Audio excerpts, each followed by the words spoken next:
जय श्रीमान नारायण। राधे राधे दोस्तों और रउरा सबके सादर प्रणाम नमस्कार।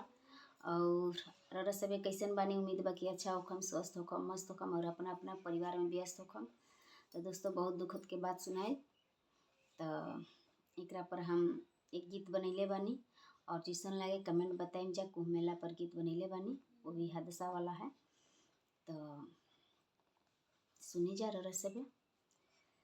144 बरिस पर लागल कुंभ के मेलावा, तले लस के तनक जानावा ए हरी। 144 बरिस पर लागल कुंभ के मेलावा, तले लस के तनक जानावा ए हरी।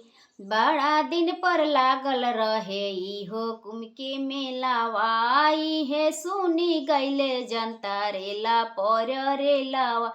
बड़ा दिन पर लागल रहे इहो कुंभ के मेलावा, इहे सुनी गईले जनता रेला पर रेलावा। त मनी अमावस्या के दिन भइल अइसन घटनावा, तले लस के तनके जानावा ए हरी। मनी अमावस्या के दिन भइल अइसन घटनावा, तले लस के तनके जानावा ए हरी। 144 बरिस पर लागल कुंभ के मेलावा, तले लस के तनके जानावा ए हरी।